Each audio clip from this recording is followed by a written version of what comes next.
All right, college chemistry students, today we're going to work on, we're going to be doing mole to mole stoichiometry. So we can use a balanced chemical equation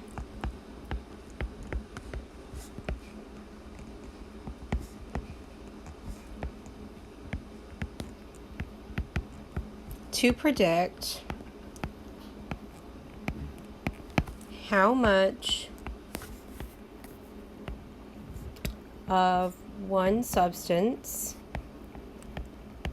can be made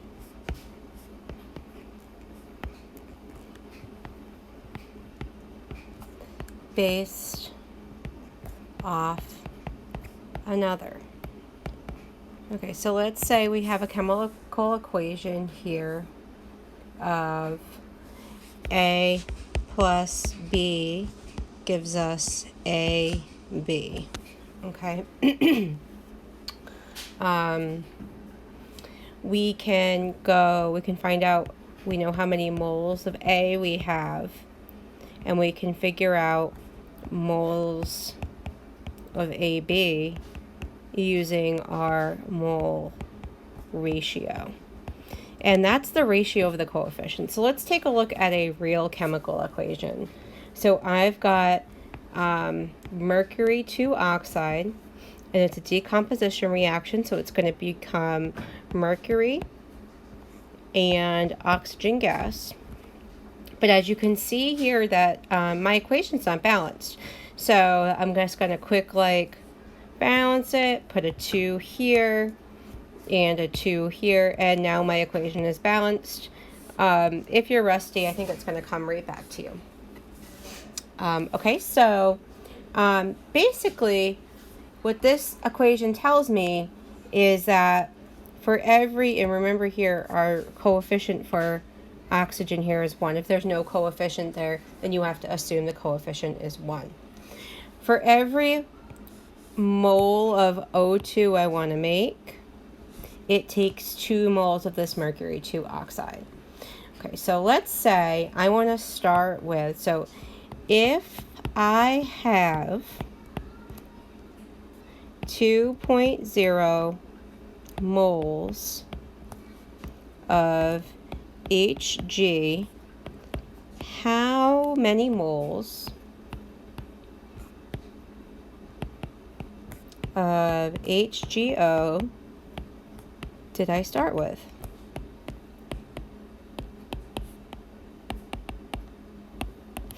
Okay, well, I'm going to start always with what I'm given. And I'm given that I have 2.0 moles of Hg. And now I want to use my mole ratio to get to moles of HgO. So I have to get rid of moles of Hg and get moles of HgO. And I have to show that there is a relationship between the two, and that relationship has to do with their coefficients. So for every 2 moles of Hg, it also took 2 moles of HgO. And I do want to tell you this, is that these mole ratio numbers, these fraction numbers here, these do not count towards your sig fig count, okay? Because they are definite numbers. They're not estimates, okay? So this is pretty simple, guys. 2.0 times 2 over 2, newsflash, don't take a calculator out. It's going to be 2.0. 2.0, but instead of moles of Hg, it's going to be moles of HgO. Okay? All right, so now let's say if I produce 0.175 moles of oxygen gas of O2, how many moles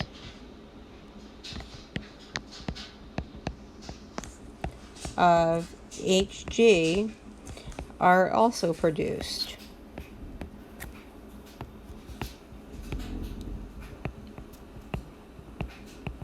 Okay, well, I'm going to start with what I'm given, which is 0.175 moles of O2. And I want to get rid of moles of O2 and get moles of Hg. And I have to get my coefficient here, put in my coefficients from my chemical equation here. So it's important to have a balanced chemical equation. So, and I'm going to erase this here, this stuff. Oh no, my Hg. Okay, so for every one ooh, burger, what are you doing there? I want to highlight that. For every 1 mole of oxygen, I get 2 moles of mercury. Okay, so let's fill that in here. For every 1 mole of oxygen, I get 2 moles of mercury. So now the unit moles of oxygen cancels out, and I'm left with the unit moles of mercury.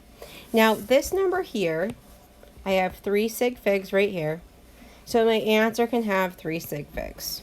So it's going to be 0.175 times 2. Now if you put that in the calculator, it's going to be 0.35. But your calculator doesn't know sig figs the way you do. You got to put that 0 there. 0.350 moles of Hg. Okay? All right, so let's do another equation.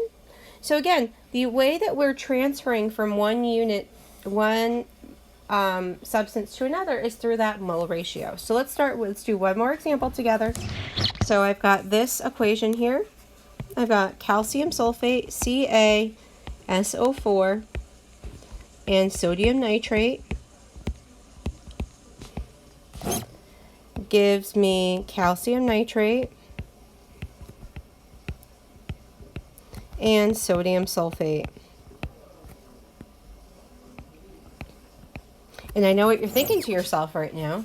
You're thinking, wow, Miss Berger, that is a double replacement reaction. And you, my friend, are correctamundo. Double replacement. Okay, so is this equation balanced? I say out into the world. Yes. No, it's not. Thank you. Yeah, it's not balanced. And the way that I'm going to balance it is I'm just going to put a 2 here right in front of my sodium nitrate. Okay. So, if you wanted to do a table to balance that out, that's fine. But you just have to balance that equation. So now, the first thing you have to do when you're doing any kind of stoichiometry problem is ask yourself this question. Ask yourself, is this balanced?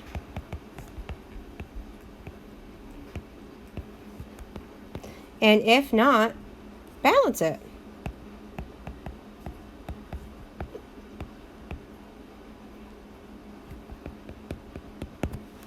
Okay. So if I have 3.3 moles of calcium sulfate, and I want to know how many moles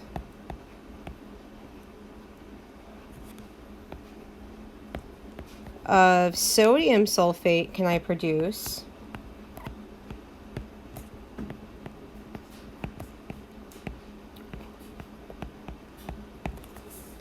Well, let's set it up. We have 3.3 moles of CaSO4. This is why I made you guys write the units obsessively when we're just doing regular mole calculations, because now it's moles of something as opposed to just the word moles or just a naked 3.3. Okay. So we are going to get rid of moles of calcium sulfate, CaSO4, and get moles of sodium sulfate. Oh my goodness, look at that. It's a 1-to-1 ratio. How cute. Okay, so I got 1-to-1. So my answer, so moles of calcium sulfate is going to cancel out. So my answer is going to be 3.3 moles of sodium sulfate. That's cute. Okay, but you still have to show the work. All right, next. I bet you this one isn't going to be the same answer. We have 1.759 moles of calcium nitrate. And so that was what were produced in this reaction. And I want to know how many moles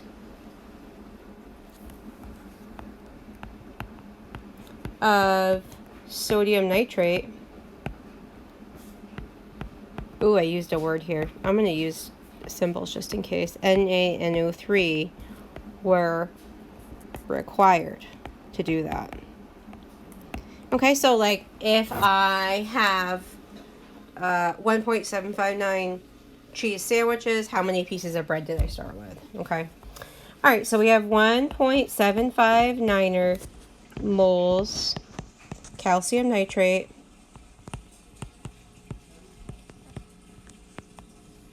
to get rid of moles of calcium nitrate.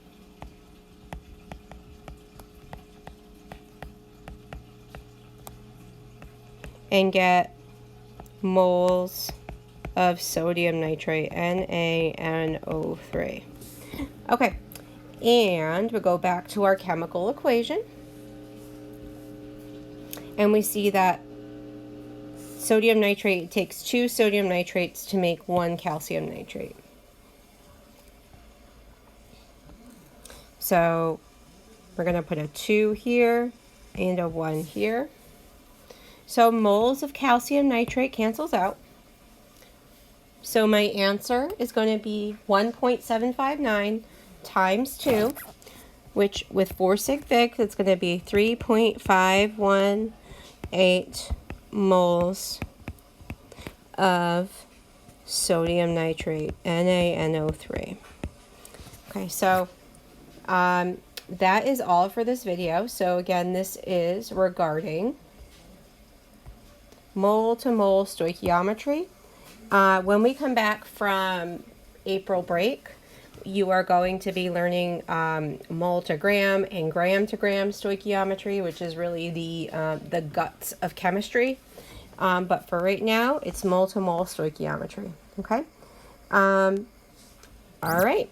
Have a great day. Go Bears.